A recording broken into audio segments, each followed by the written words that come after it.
Over the past year, Springbok Handre Pollard has firmly established himself as one of the game's leading fly halves.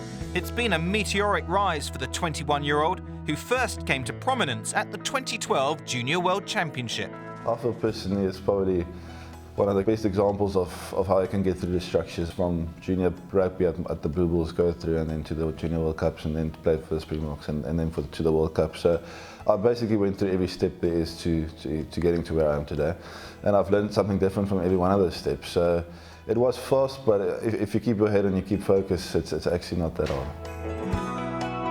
The Junior World Cup is an amazing platform for youngsters to come through. I think just as a youngster you get to learn basically the tricks and the trade of professional rugby and senior rugby. You can't compare the physicality and the speed of the game. That takes time to adjust to when you go to the seniors, but all the other stuff you can learn from it a lot. 2012 IRB Junior World Champs! Personally, I feel every young player is going to go through that if you get selected, just to get comfortable in the whole arena and to take all the pressures and then to cope with it.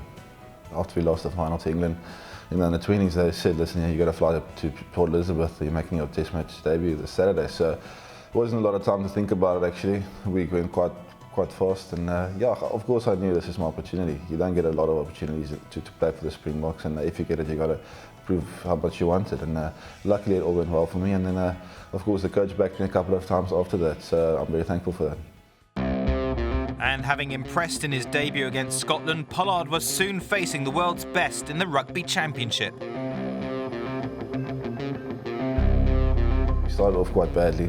We struggled against Argentina both test matches, and then actually got dropped for the Australia test match in Perth, and then for some reason got picked for the one in Wellington, and then that next time we played Australia, and then I was playing my best, and then the coach just said, listen, yeah, I'm going to back you no matter what. I'm going to play you on Saturday against the All Blacks on Ellis Park. For us as a Springbok, that's probably one of the biggest honours, to play at our big stadium, Ellis Park, and to play against the All Blacks. So unbelievable day, I'll never forget it.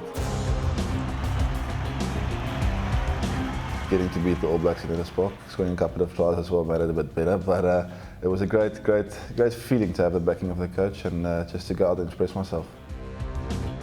I think as a squad it was a bit of a relief. We haven't beaten the All Blacks in 3 or 4 years, I think, before that, so just to get that mental edge that we can believe that we can beat them. They are a quality outfit, no doubt about that, and we've come close in the past.